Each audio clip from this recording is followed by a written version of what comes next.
러시아의 한 엄마는 매일 밤 딸아이의 손을 꼭 잡고 잠이 들었습니다.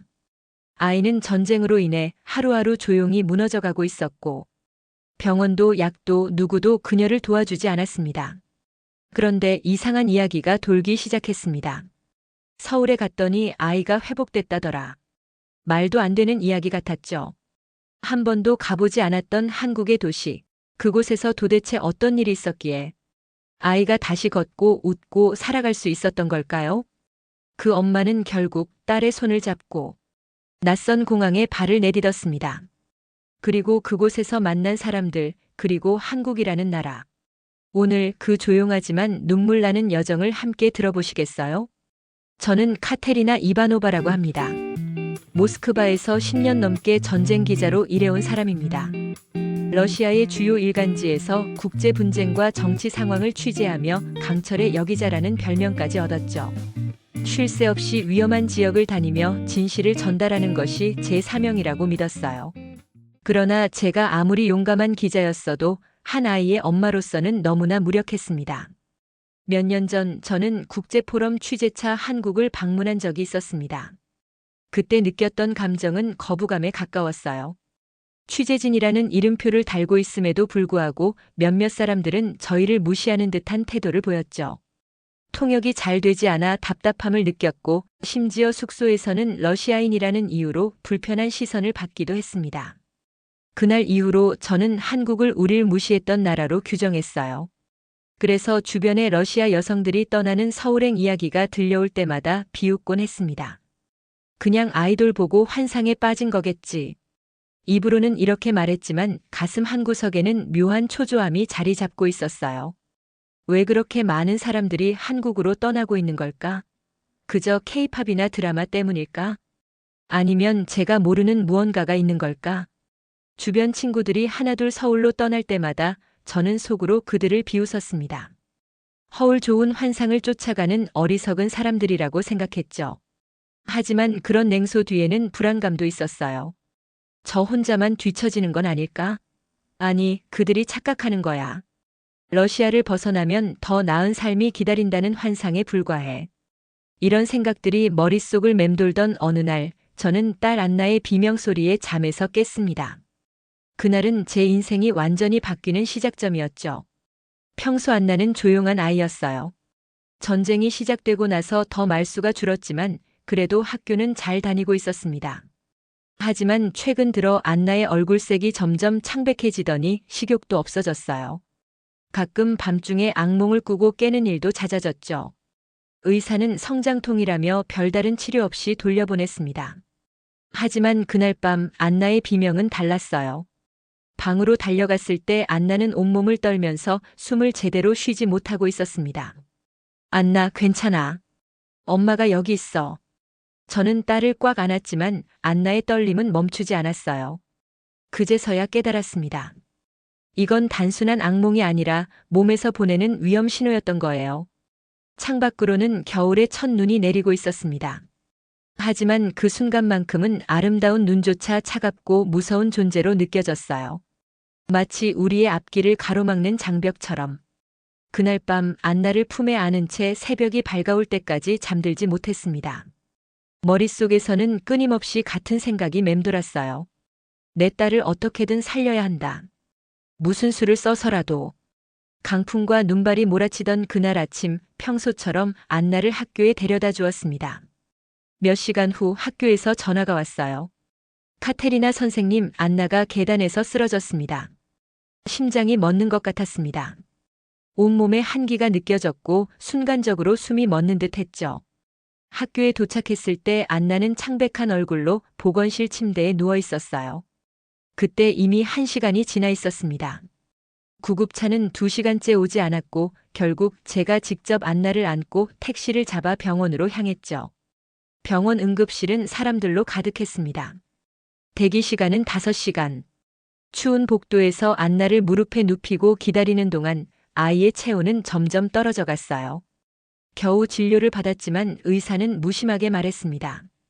정확한 진단을 내리기 어렵네요. 그 말을 듣는 순간 제 세계가 무너져 내렸어요. 약국에는 필요한 약이 없었고 다른 병원에 가볼 시간은 이미 늦은 밤이었습니다. 집으로 돌아오는 택시 안에서 안나는 제 품에 안겨 떨고 있었죠. 창문 너머로 보이는 도시는 어둠에 잠겨 있었습니다. 가로등도 꺼진 거리, 전기가 들어오지 않는 건물들. 그 모든 것이 저희의 상황처럼 암울하게 느껴졌어요.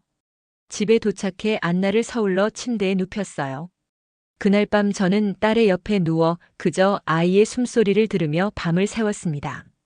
안나의 얼굴은 창백했고 입술은 파랗게 변해 있었어요. 저는 어떻게든 아이를 살려야 한다는 생각밖에 없었지만 어떻게 해야 하는지 막막했습니다. 다음 날 아침 안나의 열은 더 올라갔어요. 약을 먹였지만 소용없었습니다. 한참을 앓다가 겨우 잠이 든 안나의 이마에 손을 대보니 뜨거운 열이 느껴졌어요. 그때 문득 생각났습니다. 얼마 전 동네 약사가 말했던 것, 요즘은 항생제도 구하기 힘들어요. 전쟁 때문에 의약품 공급이 거의 끊겼거든요. 창밖으로는 여전히 눈이 내리고 있었습니다. 두꺼운 커튼을 통해 들어오는 희미한 빛이 방 안을 어둡게 비추었어요. 안나의 숨소리가 점점 약해지는 것 같았습니다. 저는 무릎을 꿇고 기도했어요. 평소에는 하지 않던 행동이었지만 그때는 할 수 있는 것이라곤 그것밖에 없었습니다. 소리 없이 눈물이 흘러내렸어요. 제가 취재했던 전쟁 현장에서도 폭격이 있었던 날에도 울지 않았던 저였는데 딸의 앞에서는 무너져 내리고 말았습니다. 내가 믿었던 조국은 왜 내 딸을 돕지 않는 거지? 다음 날 아침부터 저는 모든 가능성을 찾아 헤맸습니다. 보건소에 전화했지만 약이 없다는 대답뿐이었어요. 전직 의원이었던 지인에게 연락했지만 돌아오는 건 한결같은 말, 미안해요. 지금은 아무것도 해줄 수 없어요. 심지어 오랜 언론 동료들에게도 도움을 청했지만 무력감만 커졌습니다. 집안은 점점 차가워졌고 벽난로도 꺼져갔어요. 연료가 떨어진 지 오래였습니다. 안나는 이불 속에서 온종일 떨고 있었고 저는 딸의 마른 손을 꼭 쥔 채 말없이 앉아 있었죠. 그때 느꼈던 절망감은 말로 표현할 수 없습니다. 내가 믿었던 조국, 내가 충성을 바쳤던 이 체제는 딸의 병 앞에서 완전히 침묵했어요. 저녁이 되고 안나가 겨우 잠들었을 때 저는 습관처럼 핸드폰을 켰습니다. 뉴스는 항상 승리와 영광에 대해서만 떠들어댔죠. 하지만 현실은 제 딸이 차가운 방에서 떨고 있는 모습이었어요. 그러다 우연히 SNS에서 한 영상을 보게 되었습니다. 서울에서 아이가 달라졌어요. 처음에는 그저 스쳐 지나가려 했지만 그 글에 달린 사진 속 아이의 모습이 안나와 너무 비슷했어요. 그것은 저와 똑같은 처지에 있던 한 러시아 엄마의 글과 사진이었습니다. 암담한 상황에서 서울이라는 곳에 가서 치료를 받았고 아이가 회복되었다는 내용이었죠. 처음에는 믿기 힘들었어요. 그저 누군가의 과장된 이야기일 뿐이라고 생각했습니다. 하지만 그날 밤 안나의 괴로운 신음소리를 들으며 저는 생각했습니다. 정말 다른 방법은 없는 걸까? 다음 날 아침 저는 마지막 희망을 걸고 옛 대학 친구인 의사 마리나에게 연락했어요. 마리나는 듣자마자 달려왔습니다. 안나를 진찰한 후 마리나의 표정은 어두웠어요. 카테리나, 솔직히 말할게. 지금 우리나라 상황으로는 안나를 제대로 치료할 수 없어. 필요한 약도 없고 의료 장비도 부족해. 만약 가능하다면. 마리나는 잠시 망설이더니 목소리를 낮추었습니다. 국외 치료를 알아보는 게 어때? 마리나의 말은 저에게 충격이었어요. 평생을 러시아에서 살아온 제게 국외란 단어는 낯설고 두려운 것이었습니다. 하지만 안나의 상태는 날이 갈수록 악화되고 있었어요. 마리나는 떠나기 전 마지막으로 한마디를 덧붙였습니다. 내가 들은 바로는 한국의 의료 시스템이 꽤 좋다고 해. 특히 아이들 치료에 있어서는. 그날 밤 저는 한국이라는 단어를 검색창에 입력했습니다. 처음으로 진지하게 그 나라에 대해 알아보기 시작한 순간이었어요. 그리고 그날부터 제 삶은 완전히 다른 방향으로 흘러가기 시작했습니다. 반신반의하는 마음으로 검색을 시작했습니다. 서울 의료 시스템, 러시아인 한국 치료, 서울 아동 치료. 검색할수록 놀라운 이야기들이 나왔어요. 서울에 정착한 러시아 여성들의 영상, 따뜻한 후기, 그리고 그들의 잔잔한 미소가 화면을 가득 채웠습니다. 특히 눈에 띈 것은 전직 외교관이었던 일리나의 블로그였어요. 용기를 내어 메시지를 보냈고 다음 날 화상 통화가 연결되었습니다. 일리나는 제가 예상했던 것보다 훨씬 차분하고 진중한 사람이었어요. 그녀는 제 이야기를 끝까지 듣더니 조용히 한 장의 사진을 보여주었습니다. 서울의 밤거리였어요. 불이 환하게 켜진 거리, 고요한 골목길, 안전하게 걸어 다니는 사람들. 일리나는 말했습니다. 정전도 없고 공습 사이렌도 없어요. 사람들이 밤에도 안전하게 걸어 다녀요. 그 순간 제 마음이 흔들렸습니다. 제 머릿속의 한국은 전혀 다른 나라였어요. 냉소적이고 무시하는 태도를 가진 사람들이 사는 곳. 하지만 일리나가 보여준 서울은 평화롭고 안정적인 도시였습니다. 일리나는 이어서 말했어요. 서울로 오세요. 아이를 위해서라면 그게 최선일 수 있어요. 여기 병원들은 정말 다릅니다. 의사들은 환자를 사람으로 봐요. 그날 밤 저는 잠을 이루지 못했습니다. 안나의 숨소리가 점점 약해지는 것 같았어요. 결단을 내려야 했습니다. 며칠 뒤 저희는 한국행 비행기에 오르게 되었어요. 비행기 창문 너머로 보이는 하늘은 오랜만에 맑았습니다. 안나는 창가에 앉아 구름을 바라보며 희미하게 미소 지었죠. 그 모습을 보며 저는 생각했습니다. 제발 이번엔 틀리지 않기를. 비행기 안에서 저는 계속해서 한국어 인사말을 연습했어요. 안녕하세요, 감사합니다. 어색한 발음이었지만 그래도 최소한의 예의는 갖추고 싶었습니다. 안나는 제 옆에서 조용히 그림을 그리고 있었어요. 오랜만에 보는 평화로운 모습이었습니다. 비행 중에 만난 한 한국인 승무원은 저희의 상황을 듣고 친절하게 도움을 주었어요. 그는 인천공항에서 서울로 가는 가장 쉬운 방법, 그리고 국제 진료가 가능한 병원 목록까지 알려주었습니다. 그 작은 친절에 저는 울컥했어요. 얼마 만에 느껴보는 인간적인 온기인지.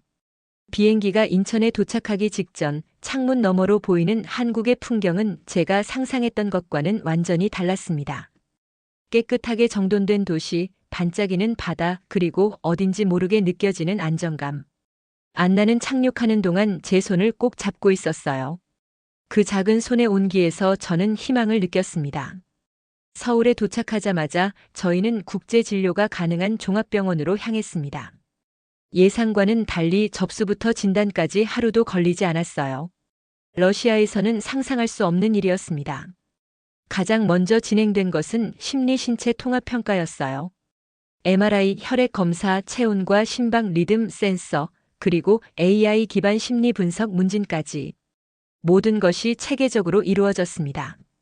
안나는 처음에는 두려워했지만 의료진들의 따뜻한 미소와 침착한 안내에 곧 안심하는 모습을 보였어요. 검사 결과 안나는 복합 외상 후 스트레스 장애로 진단받았습니다. 담당 의사는 전쟁으로 인한 심리적 외상이 자율신경계 불균형을 일으켰고 이것이 소화기계 기능 저하로 이어졌다고 설명했어요. 단순한 정신질환이 아니라 면역과 신경계 전체에 영향을 주는 복합 증상이었습니다. 의사의 말은 충격적이었어요. 안나의 복통과 식욕 부진은 장이나 위가 아픈 게 아니에요. 불안할 때마다 위장 혈류가 불안정해지는 스트레스성 장기 반응이죠. 러시아에서 아무리 약을 바꿔도 나아지지 않았던 이유가 그제야 드러난 것입니다. 담당 의사는 또 이렇게 말했어요. 아이의 몸은 병이 난 게 아니라 너무 오래 긴장 속에 살았던 거예요. 심장이 멈춘 건 아니지만 마음이 멈춰 있던 거죠. 그날 안나는 소아정신과 소아기내과 심리재활 전문가가 함께한 통합회진을 받았습니다. 병원에서는 식이 조절과 심리 안정용 미술 치료까지 연계 프로그램을 안내해 주었어요. 모든 과정은 통역을 통해 정확히 전달되었고 약 처방은 안나의 체중과 심박 상태에 맞춰 3일치씩 세분화되어 나왔습니다. 결과지를 바라보며 저는 넋을 놓은 채 앉아 있었어요. 러시아에서는 이해되지 않는 증상이라며 아이를 5번 넘게 다른 병원에 데려갔지만 그 누구도 정확한 말을 해주지 않았습니다. 그리고 그날 저는 처음으로 흐느끼며 말했어요. 우린 살 수 있었던 거였구나. 첫 치료를 마치고 나온 안나의 얼굴은 이미 조금 달라져 있었습니다. 여전히 창백했지만 눈빛에 미세한 생기가 돌아오고 있었어요. 병원 복도를 걸으며 안나는 조그맣게 물었습니다. 엄마, 우리 여기 있어도 돼? 그 말에 제 눈에서 눈물이 흘러내렸어요. 응, 여기 있을 거야. 내가 다 나을 때까지.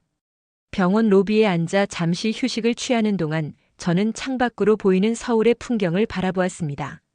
사람들은 분주히 오가고 차들은 질서정연하게 도로를 달리고 있었어요. 그리고 무엇보다 평화로웠습니다. 폭발음도 사이렌 소리도 없는 평범한 일상. 그것이 얼마나 귀중한 것인지 그제야 깨달았어요. 병원에서 제공해준 작은 메모장에 그날의 감정을 적었습니다. 오늘 처음으로 희망을 보았다. 간단한 문장이었지만 그 안에는 제 모든 감정이 담겨 있었어요. 오랜 기자 생활 동안 수많은 기사를 썼지만 그 어떤 글보다 진실된 문장이었습니다. 병원에서의 첫날 밤 저희는 병원 식당에서 저녁을 먹었습니다. 안나는 오랜만에 식사에 관심을 보였어요.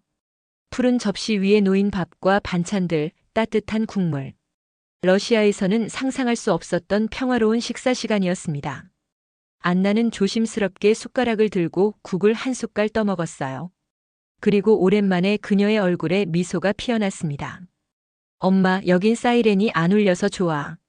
그 말을 듣는 순간 제 눈에서 눈물이 흘러내렸어요. 저도 모르게 숟가락을 놓고 안나를 꼭 안았습니다. 식판 위에 따뜻한 밥을 바라보며 저는 처음으로 감사라는 감정을 느꼈어요. 이 낯선 나라에서 우리는 다시 사람으로 대접받고 있다는 느낌. 그것은 말로 표현할 수 없는 위로였습니다. 같은 병동에 머무는 러시아 여성들과 잠시 대화를 나눴어요. 그들도 비슷한 사연을 가지고 있었습니다. 한 여성은 조용히 말했죠. 우리 이제 살아가고 있어요. 그 말이 가슴에 와닿았습니다.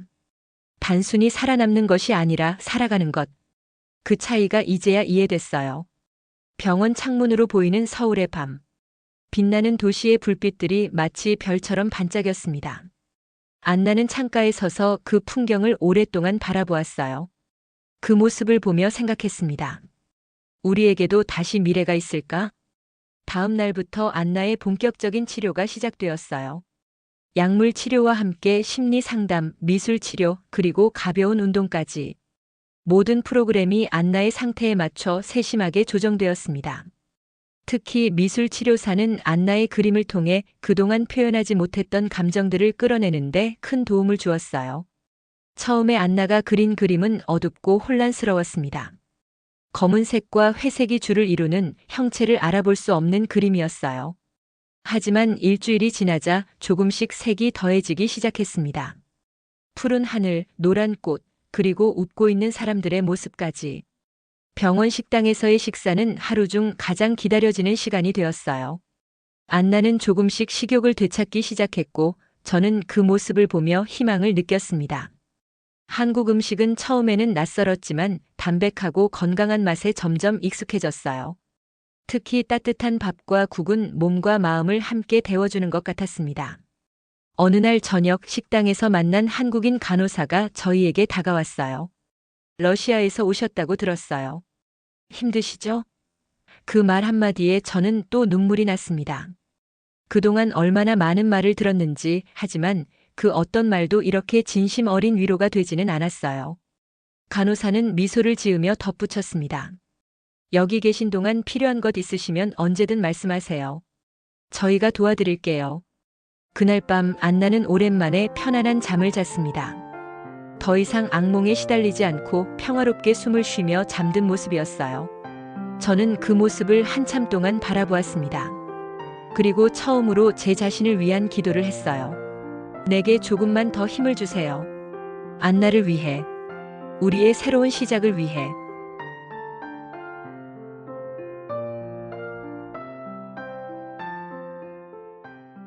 오늘의 사연 어떠셨나요?